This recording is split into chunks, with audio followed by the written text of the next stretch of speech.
Do you know how much zoom you actually need?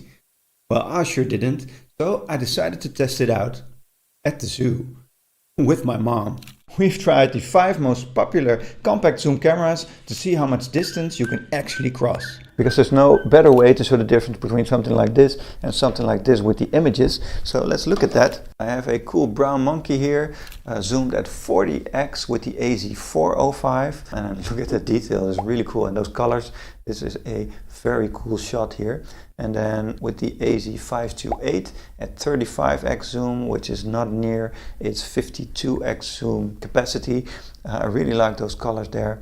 I could have done a little bit of a better job of holding the camera steady here, I think, but it's a very cool image. And then seeing that next to like the maximum zoom of the FZ45, which is just really far away. So this is the maximum zoom for the FZ45, and this is the maximum zoom for the AZ405. I mean, look at that difference. But I really do like the colors of the FZ45. Those browns at the back there, I think the image is shot quite well. Everything is in focus except for those people walking by there quite fast. And then looking at the 5x zoom of the FZ55, zoomed in just a little bit more, so that's just a tiny bit closer here than the FZ45 when we look at those side by side. But I really do like the colors of those as well. So I think all those KODAKPIXPRO models, I think they do a great job, but it's just a very different type of camera here. Now, you get a little bit more zoom with the Canon IXI than you get with the Kodak ones, because that's also a very small camera. Look at that compared to like the KODAKPIXPRO FZ55. They're about the same size and about the same weight. So this is something that you put in your pocket and you just take this along with you, or in your purse, and you take this along with you, along with your phone camera. But the quality here is just a lot better. But this one has a 12x zoom, while this one has a 5x zoom, and it makes such a difference here. Now compare something like this to like a camera like this one, and you can already see, well, the differences here. This is just a very different use case. So this one, you can take that along with you in your purse, and this one you really need to take like a backpack or carry this with a strap across your chest. So those are the differences here in use cases as well. But of course, this one has the 52x zoom, so this is really a premium compact zoom camera here. So that is what we were trying to find out when going to the zoo. Is it worth it to take something like this with you, or is something like this enough as well? And then cameras like these, are these then better than just using your phone, or can you just bring your phone? And we have some different images from those brown monkeys again to really show that difference. So here's the FZ55 zoomed at 5x. We're just a little bit closer to the enclosure here, but you can see everything is very sharp. I like the colors. The monkeys are a little bit dark, but that's because they're underneath these like wooden structures, but it's quite a nice image. And then zooming with the Nothing Phone 5x, you can already see just a little bit of a degradation here. So this is the image quality that you get with your phone when you're zooming. So that's just a little bit less of a quality here. And then when we look at a 12x zoom on the FZ45, that already gets a little bit difficult to capture that monkey accurately. I think the FZ45 is a zoom camera for about 4x zoom, which does optically, to about 8x zoom, which it does digitally. And then the FZ55, I think that is a 5x zoom to about a 12x zoom capability. It already gets a little bit difficult to capture that with a 12x zoom, but that's about the capability that you get with those. Now when you 12x zoom with your Nothing Phone and you compare that to the FZ45 here, which already degrades just a bit, you can really see the difference here. It's completely unusable, this Nothing Phone image. You can see the asterisks here and the pixelation of that 12x digital zoom, and it's just completely unusable. So those zoom levels, while a camera like this can zoom like 4 to like 8, and this 5 to about 12 with digital zoom, that's still usable. The Canon IXI here has a 12x zoom, which is really perfect without using any digital zoom, and look at how small that is. So when we take a look at an image like this with the Canon IXI at 12x zoom, which is at the same range of this monkey, I was just a little bit closer when I took this image, but look at the FZ FZ45 here with 12x zoom. It's very difficult to get like a quality image here, and with the 12x zoom on the Canon XE, that's just a lot easier.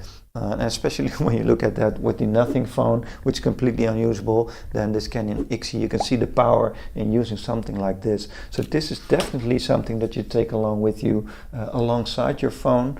The use case for the FZ45 and 55 is just a little bit more limited. Images that are just a little bit closer work a lot better for cameras like that. But the Canon XE is very cool to take with you. Now, the quality of images for the FZ45 and 55, I have some goat images here where you can really see that. So this is the FZ45 with a 4x zoom on the goats, just a little bit further away. I think it's zoomed just a little bit, focused just a little bit on the tree too much.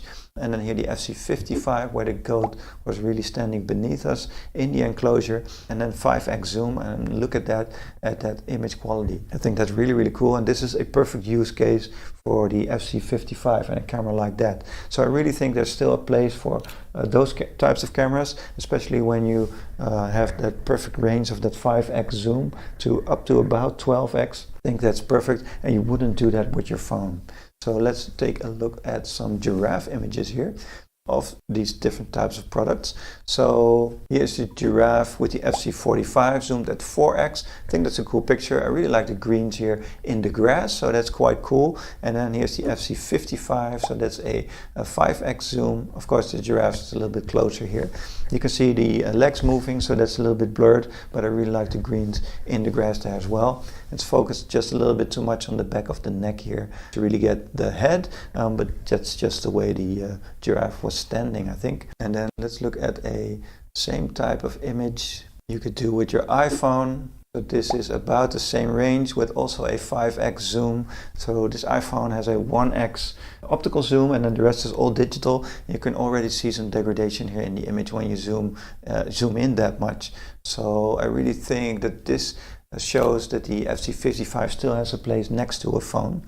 But then when we get to the zoom of, let's say, the AZ405, so this is halfway zoom, 20x zoom, and I think this is very cool image here. Just a little bit too much light there on the legs for my liking, but I think it's a very cool image where you can see the giraffe up really close. And then this is the AZ528 at the same spot, only there are two giraffes now instead of one, but this is the AZ528, also zoomed at about 20x, so you can really see the differences in images here. It's zoomed a little bit too much on the butt here, but I think it's a really cool image here of a giraffe that you can make at that distance. So when you zoom in with your Nothing phone, this is about the same type of zoom, a little bit less, but you can see that degradation here in the image quality, and this is just completely unusable again.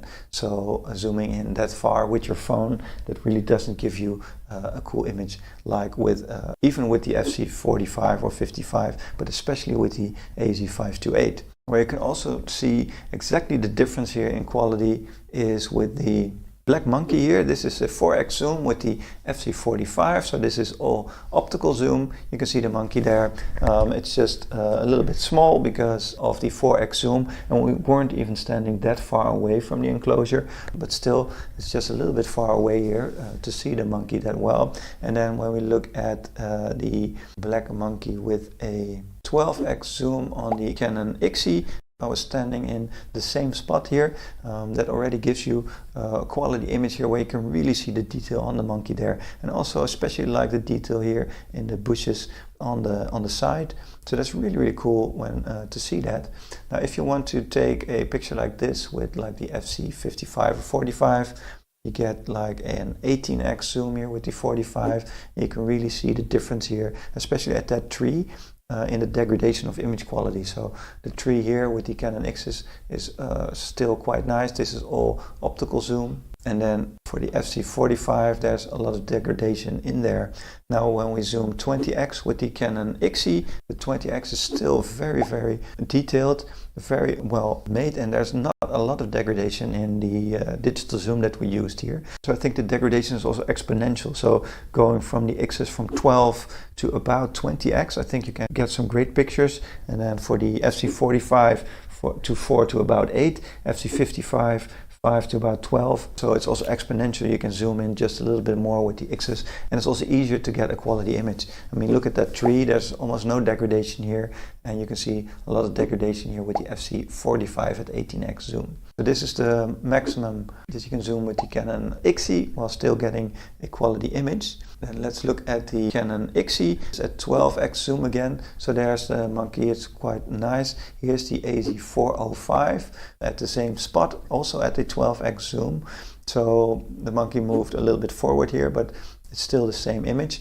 And look at the quality of that image. I think it's a lot clearer when you use like a large lens as the AZ405, and this makes a lot more difference the further away you get from your object. So in this case, the monkey, and I think that it captures the light a lot better as well. So the AZ405 has a lot more light intake here, which prevents from over lighting the image here, as what happened with the IXI, zoomed at 12x, just a little bit here at the tree.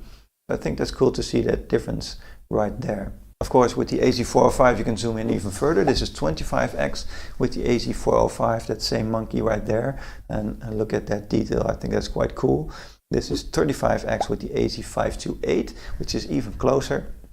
You can really see those hairs standing up there.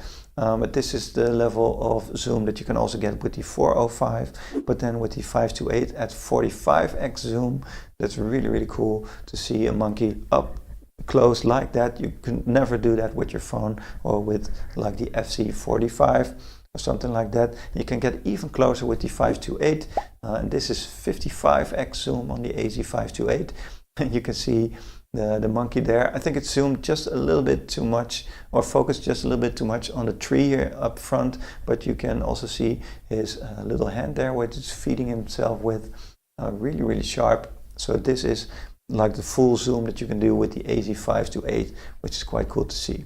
It's also a little bit easier to get good lighting with cameras like these with a large lens. So I'm really able to see that if you go a longer distance and a very open ground. So let's look at some elephant images here. So here's an elephant shot with the Canon IXI zoomed at 12x. It's a really cool picture. It's just a little bit dark here, and I think that's because of the smaller lens and then that open ground. It's just a little bit darker. And when you compare that with an image from the AZ405, this is at about the same spot where I took the image. This is also 12x. There's just a lot better light intake. But I do like the detail on the Canon IXI as well. It's a very cool camera for 12x and just something that you can take with you in your bag. But then the AZ405, the image quality, it is a lot better here. And of course you can also zoom in just a little bit more. This is a 18x zoom with the AZ405, and here it is devouring like a tree stump or something, which is quite cool to see. It was quite a cool action photo here. Here is the elephant in about the same spot with the AZ528. We went up a little bit closer, and this is at 12x. You can also see this tree right there in his trunk, which is quite a cool image here. I think the level of detail is really cool there. Then when you zoom in just a little bit further, this is the Canon IXI zoomed in at 40x. You can already see the image degrading just a little bit, although I am very happy with the result of a camera this small and then with an image like this. So this is 40x zoom. And then when you look at the AZ405, for example, this is 55x zoom with the AZ405. So that's also just a little bit of a digital zoom on there as well, next to the optical zoom. And then a 55x zoom, a very comparable photo here on the AZ528, which is near its optical zoom. And you can really see that level of detail. It's really focused there on the eye. I think this is a very cool picture that you wouldn't be able to get with like the Canon IXI, for example. So I think those are the differences in taking something like this or something like this. Of course, is that worth the extra weight and extra hassle for taking this with you? I think that's a personal choice. I like both very, very much.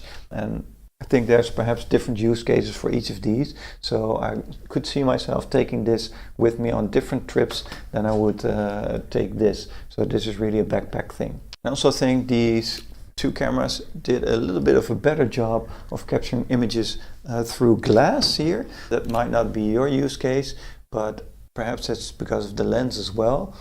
Here's the AZ405 zoomed at 10x. So the AZ528 did a lot better job of zooming through the glass than the AZ405, but this is both at 10x. You can really see that level of detail there on the koala, so I think that's cool. The AZ528 just captured that a little bit better. And here's a 10x zoom with a camera of like the FZ45. So this is really blurry, and it's really not comparable to like the AZ405 that you see next to it. But with cameras like these, you can also zoom. This is the AZ405. This is a 40x zoom. So look at how close that is. This is really, really cool to see. This is the AZ528 at 35x zoom. So almost comparable. And look at those hairs standing up near at its ears. So I think that's really, really cool to see that difference there. And then with the AZ405, here's a 55x zoom. And then here the 55x zoom of the AZ528. I think that the image quality is just still a little bit better with the AZ528 because it's all optical zoom, and then just a little bit of digital zoom here with the AZ405. But there isn't that much of a difference between those two when you look at them. I do think the added zoom of the AZ528 is very, very cool. But choosing between these also has some other advantages here. I mean, this is just an upgrade version of this one. So this also has a better lens cap that sticks on, which is quite cool, and it has a rechargeable battery in there, which is also just a little bit more useful, I think, than these 4 AA batteries that are in here, which is a little bit of a hassle. And then this also has just a lens cap that comes off, so it's also a little bit less secure here. But other than that, these are the same cameras, the same chassis here, just a little bit of an upgrade in this one with Wi-Fi as well, while this one is not.